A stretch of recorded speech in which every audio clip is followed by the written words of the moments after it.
الحمد لله نحمده ونستعينه ونستغفره ونؤمن به ونتوكل عليه ونعوذ بالله من شرور أنفسنا ومن سيئات أعمالنا من يهده الله فلا مضل له ومن يضلل فلا هادي له وأشهد أن لا إله إلا الله وحده لا شريك له وأشهد أن محمدا عبده ورسوله صلى الله تعالى عليه وعلى آله وأصحابه وسلم تسليما كثيرا كثيرا أما بعد فقد قال الله تعالى في القرآن المجيد أعوذ بالله من الشيطان الرجيم بسم الله الرحمن الرحيم يا بني إسرائيل اذكروا نعمتي التي أنعمت عليكم وأوفوا بأحدي أوف بأحدكم وإياي فارهبون وآمنوا بما أنزلت مصدقا لما معكم ولا تكونوا أول كافر به ولا تشتروا بآياتي ثمنا قليلا وإياي فاتقون ولا تلبسوا الحق بالباطل وتكتموا الحق وأنتم تعلمون وأقيموا الصلاة وآتوا الزكاة واركعوا مع الراكعين أتأمرون الناس بالبر وتنسون أنفسكم وأنتم تتلون الكتاب أفلا تعقلون واستعينوا بالصبر والصلاة وإنها لكبيرة إلا على الخاشعين الذين يظنون أنهم ملاقو ربهم وأنهم إليه راجعون صدق الله العظيم وصدق رسوله النبي الكريم ونحن على ذلك من الشاهدين والشاكرين والحمد لله رب العالمين প্রথমে আমরা আল্লাহ পাকের দরবারে শুকরিয়া জ্ঞাপন করছি যিনি আমাদেরকে আরো একবার আমাদের মূল্যবান যে লাইফ সবচেয়ে দামি আল্লাহ পাক যেটা আমাদেরকে আমানত হিসেবে দিয়েছেন এই সময় থেকে একটুখানি সময় বের করে যদিও অনেক ব্যতিব্যস্ত অথবা দুনিয়ার এরকম অ্যাট্রাকশনের বহু জিনিস বাইরে ঘোরাফেরা করতেছেন সেগুলোর থেকে নিজেদেরকে বিচ্ছিন্ন করে এনে এই ধরনের একটি নুরানি মজলিসে শরীক বা অংশগ্রহণ করার তৌফিক দিয়েছেন এজন্য আমরা বলি আলহামদুলিল্লাহ রাব্বিল আলামিন। আজকের আলোচনা খুবই সংক্ষিপ্ত, মাত্র 60টি আয়াতের তাফসীর হবে। এটা একটি রুকু, এটা হলো পঞ্চম রুকু। আমরা আগে আলোচনা করেছি, তবুও জাস্ট আমি একটু কুইক রিভাইজের মতো পিছন থেকে আসতেছি যে সূরা বাকারায় 40টি চ্যাপ্টার থাকবে বা যেটাকে আমরা সহজে রুকু বলি, এবং এই সূরাটা হলো প্রায় 286 আয়াত বিশিষ্ট একটি সূরা। এর মধ্যে থেকে আজকে পঞ্চম রুকু আমরা আলোচনা করব। এরপর আরো 35টি রুকু থাকবে, 35 সপ্তাহ করলে শেষ হয়ে যাবে ইনশাআল্লাহ। তো প্রথম রুকু আমরা জানি আল্লাহ পাক এই কোরআনকে হেদায়েত স্বরূপ দিয়েছেন। আমাদের দোয়ার পরিপ্রেক্ষিতে যে দোয়াটা আমরা সূরা ফাতিহা করেছি, আল্লাহ আমাদেরকে হেদায়েতের জন্য একটা কিছু দাও। আল্লাহ পাক বলেন ঠিক আছে, নিয়ে নাও, যালিকাল কিতাব লা রাইবা ফি হুদাল লিল মুত্তাকিন, এটাই তোমাদের গাইড হিসেবে কাজ করবে। তো মুত্তাকি কাকে বলে সেটা আল্লাহ পাক বলে দিয়েছেন, ফার্স্টে গুণ, এরপরে মুত্তাকির বিপরীতে যারা এটাকে কোরআনকে হেদায়েত হিসেবে নেবে না তাদেরকে কাফির হিসেবে ঘোষণা করে এই প্রথম রুকু শেষ করে দিয়েছেন। তাদের শাস্তি কি হবে সেটা ওয়ালাহুম আযাবুন আযীম বলে দিয়েছেন। দ্বিতীয় রুকু আল্লাহ পাক মুমিন এবং মুনাফিক, মুমিন এবং কাফের, নাস্তিক এবং আস্তিকের মাঝে যাদের অবস্থান যাদেরকে মুনাফিক বলি, হিপোক্রিট বা মুনাফিক বলি, এদের চরিত্র নিয়ে আলোচনা করেছেন লম্বা একটি রুকুর মধ্যে। এই দ্বিতীয় রুকুটা শেষ হয়ে গিয়েছে। এদেরকে বিভিন্ন এক্সাম্পলের মাধ্যমে আমাদের সামনে এদের চরিত্রকে ফুটিয়ে তোলার চেষ্টা করা হয়েছে যে এরা কেমন আকৃতির হবে, প্রকৃতিতে কেমন হবে। তৃতীয় রুকুতে আল্লাহ পাক এই তিনটা গ্রুপের আলোচনা করার পরে কমন একটা ওয়ার্ড নিয়ে বলেছেন, দেখো কাফের তুমি আমার বান্দা, মুনাফিক তুমি আমার বান্দা, মুমিন তুমি আমার প্রিয় বান্দা। ইয়া আইয়ুহান নাস উ'বুদু রাব্বাকুম, अगेन তোমাদেরকে আমি বলতেছি, তোমাদের কাছে আমার দাবি হলো, হে লোক সকল, তোমরা আমার ইবাদত করো। আল্লাহ পাক নিজের দিকে সম্বোধন করে বলতেছে কেন? কারণ ইবাদত করার জন্য একটা সত্তার যা যা প্রয়োজন সব আমার মধ্যে আছে, কারণ আমি তোমাদেরকে সৃষ্টি করেছি। আচ্ছা, তোমরা হয়তো বলতে পারো, দাবি করতে পারো যে কিভাবে ছাড়ি আপনার ইবাদত, আমাদের পূর্বপুরুষদেরকেও দেখিয়ে আসছি এভাবে বিভিন্ন মূর্তির পূজা করতে। আরে তাদেরকেও আমি সৃষ্টি করছি, শুধু তোমাদের কেন? উ'বুদু রাব্বাকুম আল্লাযী খালাকাকুম, যিনি তোমাদেরকে সৃষ্টি করেছেন এবং তোমাদের পূর্ববর্তীদেরকেও সৃষ্টি করেছেন, যাদের নাম বিক্রি করিয়া আমার থেকে তোমরা ছুটে যাওয়ার চেষ্টা করতেছো, আমি আল্লাহকে ছেড়ে একাধিক আল্লাহর ইবাদত করতে চাচ্ছ, তাদেরকেও আমি সৃষ্টি করেছি। শুধু তোমাদের একা না, যে এই জেনারেশন থেকে আমরা বলি না 5G বা 4G, ফোর্থ জেনারেশন, আমি মাত্র এই তোমাদের জেনারেশন থেকে আমি খোদা, এর আগে এটা আরেকজনের কাছে এই দায়িত্ব ছিল, সেখান থেকে আমার কাছে আসছে, এরকম না।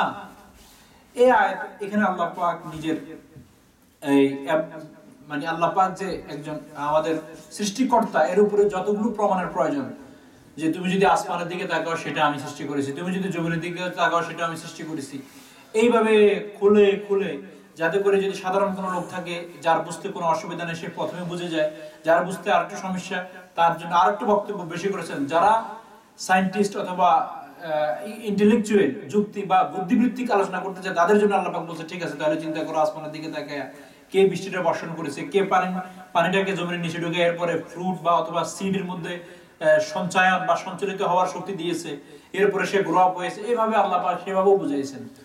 বুঝানোর পরে শেষে ওই রুকুর তৃতীয় রুকুর শেষে, অর্থাৎ যদি কাউকে মানতে হয় খোদা হিসাবে সেটা আমি হিসাবে, আমি ছাড়া আর কোনো ডোর কি আছে? ইজ দেয়ার এনি আদার ডোর? আর কোনো রাস্তা আছে যেখানে তুমি নক করতে পারবা খোদার জন্য? নাই।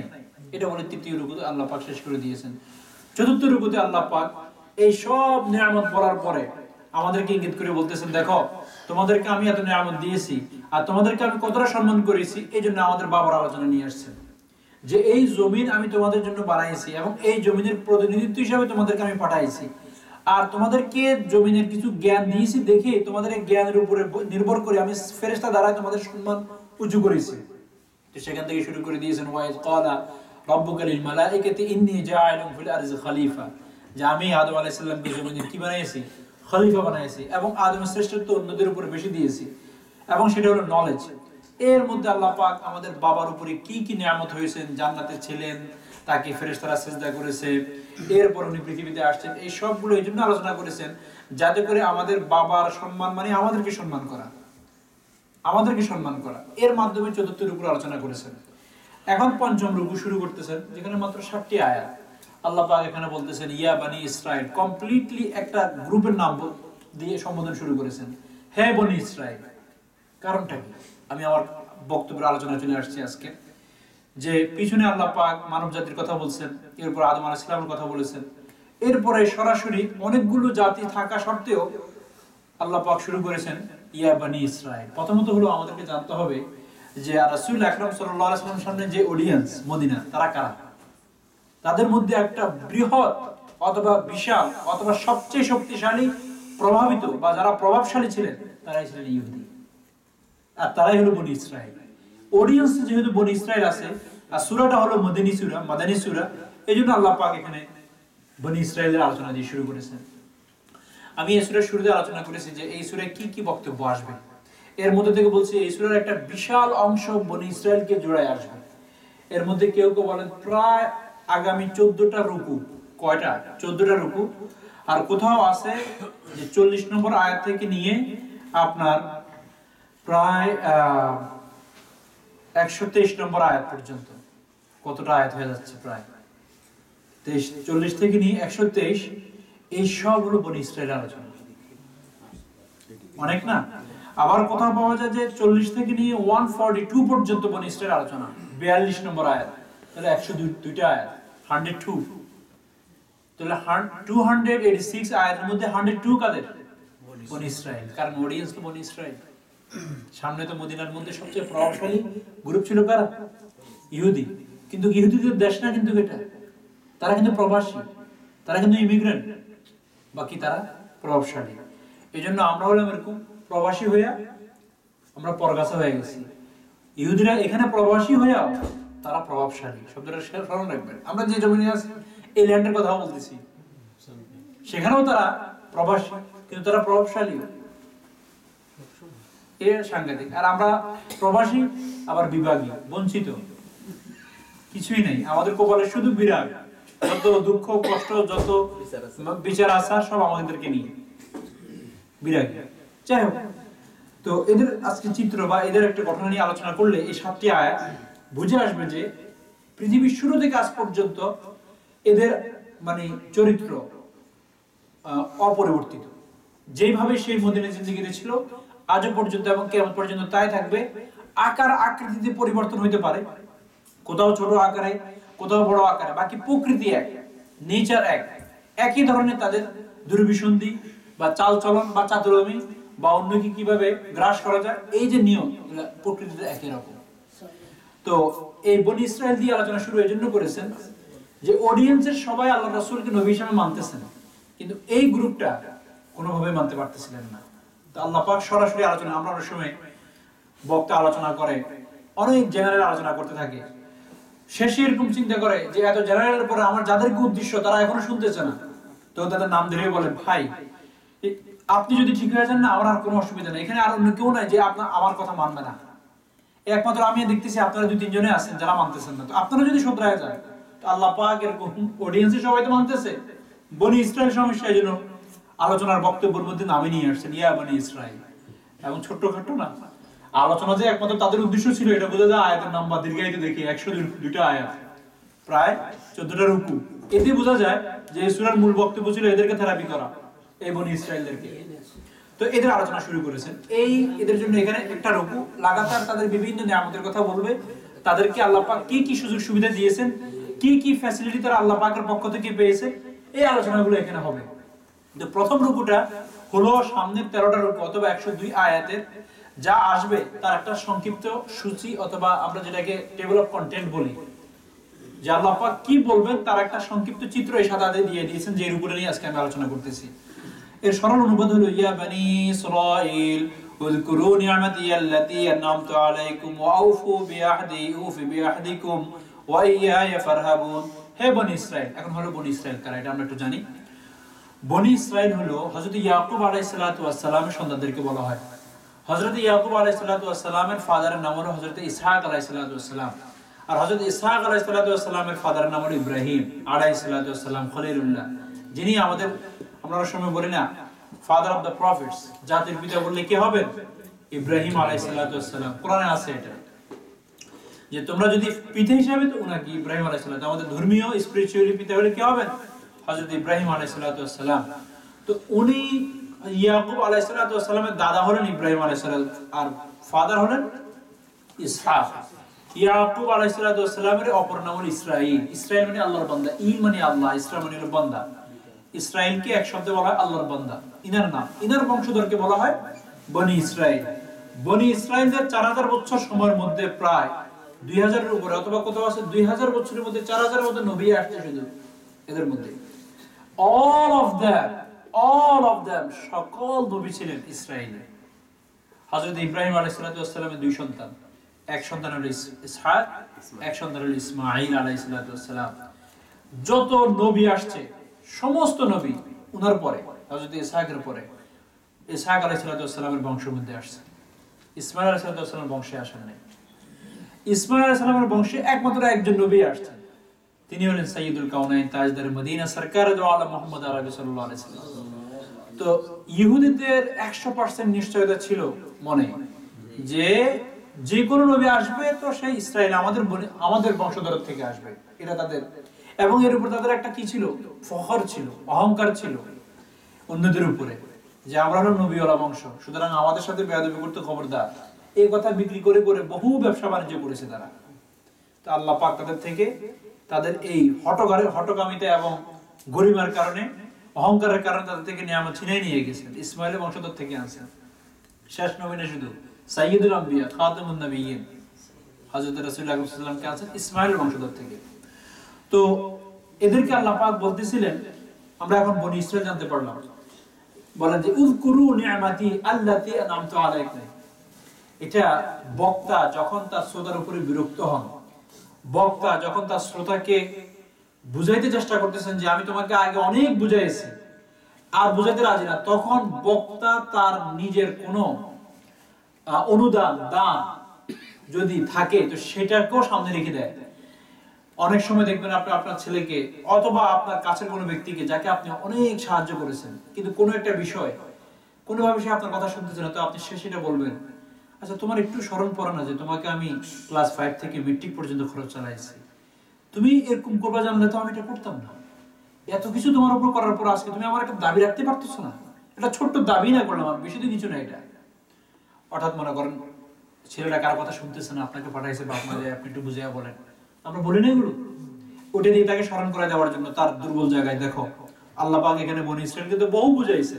বনী ইসরাইল আল্লাহ রাসূলের রাসূল এটা এমন জানতেন যেমন তার সন্তানকে সে জানে।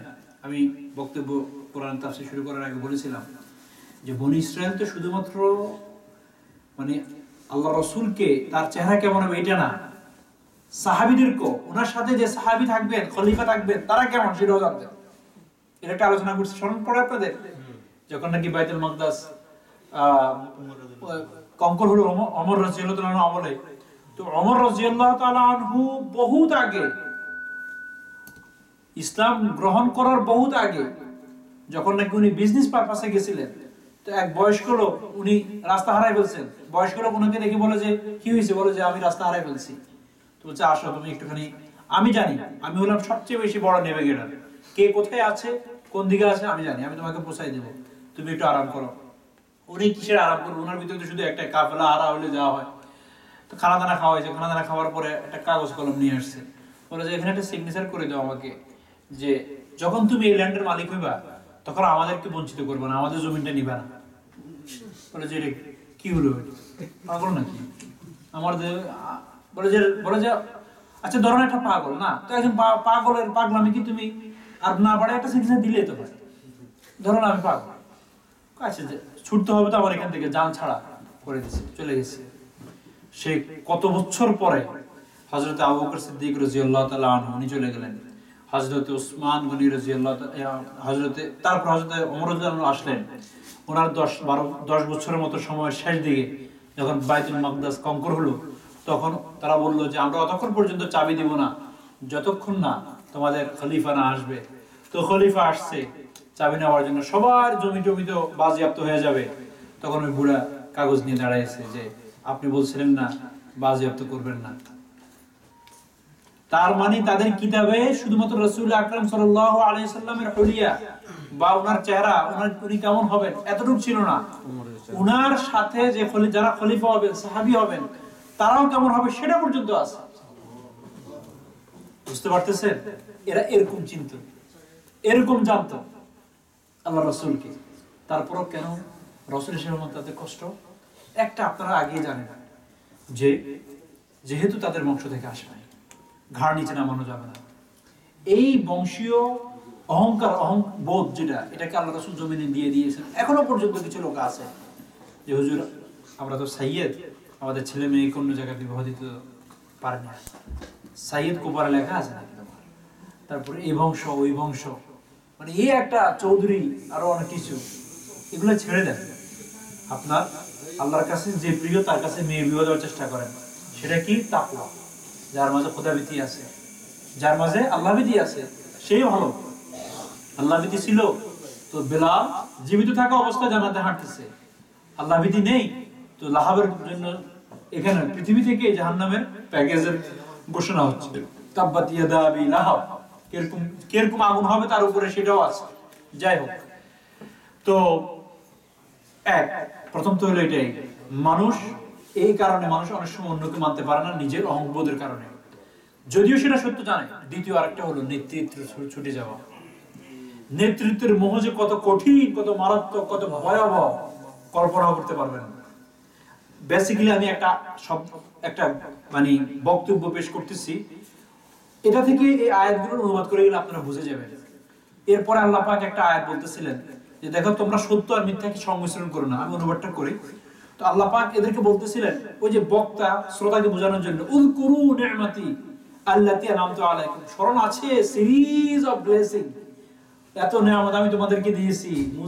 ফেরাউনের গলা চিপা থেকে বাইর করে ধরতো তোমাদের টুটি মিলে, সেখান থেকে বের করে আমি তোমাদেরকে সিরিয়া নিয়ে আসলাম, রাজত্ব দিলাম 3 ময়দানে 40 বছর পর্যন্ত, বা এর চেয়ে মতান্তরে আরো বেশি সময়, একদম ফ্রেশ ডেলিভারি খাবার। আমরা এখন পিজা ফোন করি না, আসি ঘরে দিয়ে যায়। আল্লাহ পাক এরকম 40 বছর মান্না সালোয়া খাওয়াইছে। শুধু একটা ছিল ড্রিঙ্কের মতো, একটা ইটের মতো, এত ফ্রেশ খাবার, না সেখানে হাইব্রিড ছিল, না সেখানে ফরমালিন ছিল, না সেখানে অস্বাস্থ্যকর কোনো কিছু ছিল, কারণ স্বয়ং আল্লাহ পাকের পক্ষ থেকে পরীক্ষা হয়ে আসতো মান্না সালোয়া।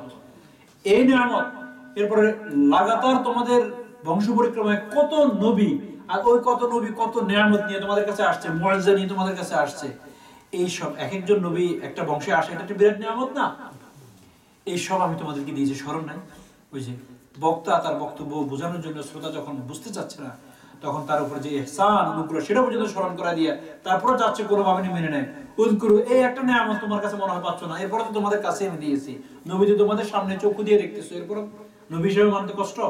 উযকুরু নিয়ামাতি আল্লাতী আনআমতু আলাইকুম ওয়া আউফু বিআহদি উফি বিআহদিকুম, এবং ওয়া আউফু বিআহদি, ওই অঙ্গীকারগুলো পূরণ করার চেষ্টা করো যেগুলো তোমরা আগে অঙ্গীকার করে আসছো। যদি তোমরা তোমাদের অঙ্গীকারগুলো পূরণ করো, তাহলে আমি আল্লাহ আমার অঙ্গীকারগুলো তোমাদের উপর পূরণ করবো। সেটা কি? অনেকগুলো অঙ্গীকার ছিল। কোথাও আছে আল্লাহ পাক তাদের থেকে 12টা অঙ্গীকার নিয়েছেন। তার মধ্যে সবচেয়ে বড় যে অঙ্গীকারটা তাদের উপর ছিল যে আমার তোমাদের এই সমস্ত নবীর পরে যখনই কোনো নবী আসবে তাকে নবী হিসেবে মানবা। এবং শুরুর কিতাব থেকে নিয়ে শেষ কিতাব পর্যন্ত, কোরআনের আগের কিতাব পর্যন্ত, তাওরাত পর্যন্ত, ইনজিল পর্যন্ত এটা ছিল যে শেষ আখিরুজ জামান নবী আসবে, যে নবী তোমাদেরকে সত্যায়ন করবে, যে নবী তোমাদের শিক্ষারই অনুবৃত্তি আবৃত্তি করবে। জাস্ট তোমরা তোমাদেরকে যেটা হক, যে সমস্ত কথা বলা হয়েছে, হালাল করা হয়েছে, এগুলোই আবার উনি গাইবেন, উনাকে নবী হিসেবে তোমরা মানবা। এই প্রমিসে তারা করছে, তারা বলছে করবো আল্লাহ। তো আল্লাহ বলতেছেন যদি তোমরা তোমাদের অঙ্গীকার পূরণ করো নবীকে মেনে, আমি আমার অঙ্গীকার পূরণ করবো, তোমাদেরকে ইজ্জতের সাথে রাখবো, তোমাদেরকে জান্নাত দেব। এটা অঙ্গীকার ছিল তাদের সাথে, কিন্তু তারা সেই অঙ্গীকার রাখে না। আল্লাহ পাক ওই অঙ্গীকারটা স্মরণ করে দিচ্ছে। এই জন্য এখানেও বক্তা অনেক সময় শ্রোতাকে, যে আমি তোমাকে শুধু এটা দাবি করতেছি না, তুমি যে আমাকে মানার ব্যাপারে তুমি অঙ্গীকারবদ্ধ, স্মরণ আছে তোমার অঙ্গীকার কথা। অনেক সময় আছে, অনেক মানুষ ভুলে যায়, যখন আপনি স্মরণ করে দিবেন, ভাই আপনি কিন্তু বলছিলেন আমাকে এক সময় যে সুযোগ সুবিধা বুঝে আপনি আমাকে এটা দিবেন, তখন ব্যক্তি চেঞ্জ হয়ে যায় যে না, আমি বলেছিলাম, আমি ভুলে গেছি, ঠিক আছে আমি চেষ্টা করবো। তো আল্লাহ পাক ওই অঙ্গীকার স্মরণ করে দিচ্ছেন, যেটা অঙ্গীকার তোমরা অঙ্গীকারবদ্ধ আমার এই খাতামুন নবিয়্যিনকে রাসূল হিসেবে মানতে, তোমরা যদি সেটা পূরণ করো, আমি আমার অঙ্গীকার তোমাদের পূরণ করবো। সেটা কি?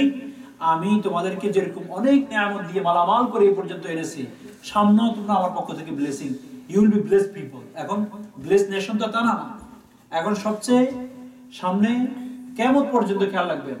একটাকে তো আমরা বলি যে নাসারা, আরেকটা বলি আমরা ইহুদি। নাসারার বিপদগামী হয়ে গেছে, তারা পথ হারা হয়ে গেছে, খুঁজতেছিল পথ থেকে সরে গিয়েছে, এটাকে বলে পথ হারা। আর যারা ইহুদি, এরা পথ হারা না, পথভ্রষ্ট আর অভিশপ্ত। কিয়ামত পর্যন্ত এরা অভিশপ্ত জাতি, কারণ তারা তাদের অঙ্গীকার পূর্ণ করে নাই। এই জন্য আল্লাহ পাক তাদেরকে অভিশপ্ত জাতি হিসাবে আখ্যায়িত করেছেন। আর নাসারা যারা, তারা পথ হারা হয়ে গেছে, পথভ্রষ্ট যেটাকে বলি আমরা। এটা হলো দুজনের মধ্যে বেশ কম। এই জন্য নাসারাদেরকে মুসলমানদের সাথে, মুসলমানদের প্রতি কিছুটা বন্ধুত্ব সুলভ পাবেন, অন্তত লিনিয়ান অথবা একটু নরম দেওয়ার দায়ী হয়ে। কারণ তাদের তো এটা একটা স্কিল, তারা এটা নিয়ে নামছে, যে তাদের প্রজেক্ট। আমাদের বিরোধিতা আজকে থেকে না, আমি ইনশাআল্লাহ সামনে আরেকটু ব্যাখ্যা করব কেন আমাদের বিরোধিতা করে তারা, আমাদের সাথে তাদের কোথায় শত্রুতা। তো আল্লাহ রাসূল মদিনা না আসলে, মক্কা থেকে যদি ইসলাম ছড়াই দেয়, অন্তত হয়তো এটা হতো না। মানুষ যখন তার নেতৃত্ব হারাই ফেলে, তখন মানুষ নিজের সন্তানকেও খুন করতে কোনো অসুবিধা নেই। যখন দেখে যে আমার নেতৃত্বের জন্য, আমার নেতৃত্ব হারানোর ক্ষেত্রে এই একটা কারণ। আপনারা জানেন দারু, ওই যে আমাদের সুজা খান বা মুঘল সাম্রাজ্যেও বাপের হাতে সন্তান ছেলে খুন হয়েছে না, প্রথমে কারাবন্দি করছে, এরপর কারার মধ্যে, তখন তো আর এভাবে মারতো না, বিষ প্রয়োগ করে মেরে ফেলছে। কি কারণে? শুধু দেখেছে যে আমার নেতৃত্বের মধ্যে একটা কাটা হইতে পারে। ভাইকে মারা তো হাজার আপনি এক্সাম্পল পাবেন আমাদের মোগলের মধ্যে, এর আগে আরব সাম্রাজ্য বা আমাদের হাজার পাবেন। কিন্তু বাপে সন্তানকে মেরে ফেলছে, সন্তান বাপকে না মারলেও আর কিছু বাকি রাখে না, এরকম পাবেন। শুধুমাত্র নেতৃত্ব, আর কিছুই না। তো এদের নেতৃত্বে হাত পড়ে যাওয়ার কারণে আমাদের বিরুদ্ধচারণ করার মেইন কারণ। তো আল্লাহ পাক বলতেছে, দেখো তোমরা তোমাদের সাথে আমার যে অঙ্গীকার ছিল, এই অঙ্গীকারটা তোমরা পূরণ করো। পূরণ করলে আমি আমার অঙ্গীকার তোমাদের প্রতি কি, তোমাদেরকে বহু since long time you are blessed people, সবসময় নিয়ামত পাচ্ছ, আমার কাছ থেকে বেনিফিট পাচ্ছ, আমি এটা দিব তোমাদেরকে, শ্রেষ্ঠ জাতি বানাই দিব, কোনো অসুবিধা নাই। কিন্তু তারা কি সেটা রাজি হয়েছে? কোনোভাবেই।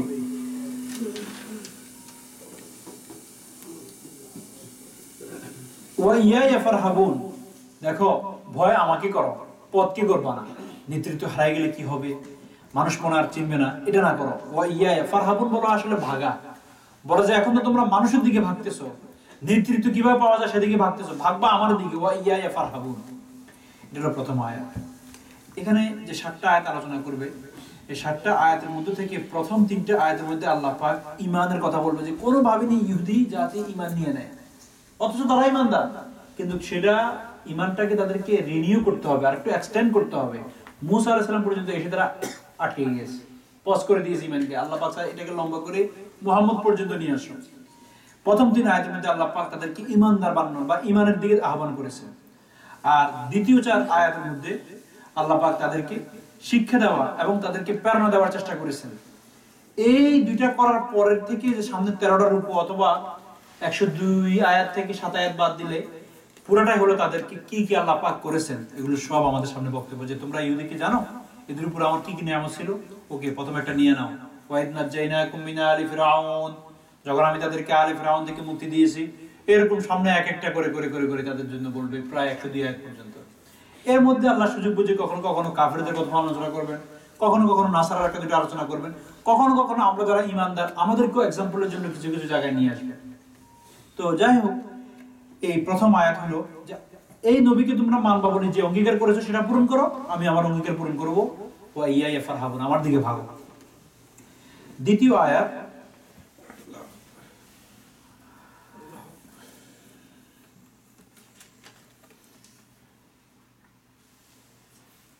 ওয়া আমিনু বিমা আনজালতু মুসাদ্দিকাল লিমা মাআকুম, তোমরা তো একটা কিতাবের উপর বিশ্বাস স্থাপন করো, আমি জানি, কোনো অসুবিধা নাই তাওরাতের উপরে, কিন্তু এখন আমি বলতেছি তোমাদেরকে আমিনু, ঈমান আনো, বিমা আনজালতু, যেটা আমি এখন অবতীর্ণ করেছি এই মুহাম্মদের উপরে। আর যে কিতাবটা কি মুসাদ্দিকান লিমা মাআকুম, যে কিতাবটা সত্যায়িত বা সত্যায়নকারী, কিসের? তোমাদের হাতে যে কিতাব আছে ওই কিতাবটা, যেটা নতুন কিছু না, তোমাদের হাতে যে কিতাবটা আছে বিকৃত কিতাব, এর সত্যায়নকারী হলো এই কিতাবটা। কারণ আমাদের কোরআনের মধ্যে বলছে আমরা বিলিভ করি আল্লাহ পাক তাওরাত ইনজিল এগুলো কার কিতাব? আসমানি কিতাব, তো সত্যায়ন করেছে। তো বলে যে কোনো অসুবিধা নেই, তোমরা তো কিতাবই, অলরেডি কিতাব তোমাদের কাছে আছে, যে কিতাবটা আমি এখন লেটেস্ট অবতীর্ণ করেছি এটাকে ফলো করো, এটার উপর ঈমান আনো। এই কিতাবটাও সত্যায়নকারী, তোমাদের কাছে যে কিতাবটা আছে ওই কিতাবে। মাআকুম ওয়ালা তাকুনু আউওয়ালা কাফিরিন বি আউওয়ালু মান কাফারা মিন আহলিল কিতাবি ফাহাক্কুম আন তাকুনু আউওয়ালু মান আমান, বলে যে তোমরা এই প্রথমেই এই কিতাবের প্রতি অস্বীকারী হও না, কারণ তোমরা অস্বীকারী হলে তোমাদেরকে দেখে বহু লোক অস্বীকারী হবে, আর যত লোক অস্বীকারী হবে তাদের গুনাহ তোমাদের উপর আসবে। যেমন তোমরা আগে ঈমান এনেছো একটা কিতাবের প্রতি, সেরকম তোমরা সবার আগে তোমরা ঈমান আনো। কারণ তোমরা এটা বলতে পারো, যেমন আমাদের এই দেশে অনেক সময় একটা ল্যাঙ্গুয়েজ আপনি জানেন ইংলিশ, এখানে আসার পরে তাও দেখলেন যে ইংলিশ অ্যাকসেন্ট একটু বেশ কম, তো আপনি বলবেন কি আমি তো ইংলিশ জানতাম, এখন শুধু অ্যাকসেন্ট একটু ঠিক করে দিবেন। এরকম আরো বিভিন্ন এক্সাম্পল আসতে পারে। তো আল্লাহ পাক বলতেছেন তোমরা তো ঈমানদারই, শুধু ঈমানটাকে এক্সটেন্ড করবা, যে আমরা তো আগে একটা কিতাবের প্রতি ঈমান আনেছি, সো ঈমান আনা, নবী, নবীর কিতাব, গ্রন্থ, ওশী গ্রন্থ, এগুলো ফ্যামিলিয়ার আমাদের কাছে কোনো মূর্তি পূজা ফ্যামিলিয়ার না, যে একটা জিনিসের পূজা করা এটা আমরা জানতাম না। আহলি কিতাব দিয়ে ইঙ্গিত করে বলতেছেন তোমরা তো আগে থেকে নবীকে নবী হিসেবে মানা, আসমানি কিতাবকে কিতাব হিসেবে মানা, এটা অভ্যাস আছে। সো এটা এদের মধ্যে মানে প্রতিযোগিতার মধ্যে প্রথম হয়ে যাও, এটা হয়েও না, প্রথম অস্বীকারী হয়েও না। কারণ তোমাদের অস্বীকার করার কারণে অসংখ্য লোক অস্বীকার করবে, যে এরা যেহেতু কিতাব জানে, পড়তে জানে, এরা যদি অস্বীকার করে তার মানে এটা ঠিক, তাহলে ওইটার গুনাহ তোমরাও পাবে। ওয়ালা তাকুনু আউওয়ালা কাফিরিন বি ওয়ালা তাশতারু বিআয়াতি থামানান কালিলা, এরপরে তো আরো জঘন্য আয়াত, এবং ওয়ালা তাশতারু বিআয়াতি থামানান কালিলা, তোমাদের কিতাবের মধ্যে আমি যে স্পষ্ট এক্সাম্পল দিয়ে দিয়েছি এবং অগ্রিম সংবাদ দিয়ে দিয়েছি সামনে কি কিতাব আসবে, এগুলোকে গোপন করার চেষ্টা করিও না। ওয়ালা তাশতারু, বিক্রি করবে না, ডোন্ট সেল বিআয়াতি, আমার নিদর্শনগুলি, আমার উপদেশগুলি যেগুলো আমি তোমাদের কিতাবে দিয়ে দিয়েছি, সামানান কালিলা, সামান্য কটুক বাস বিনিময় পাওয়ার জন্য। এই আয়াতের অনেক লম্বা ব্যাখ্যা তাফসীর হতে পারে।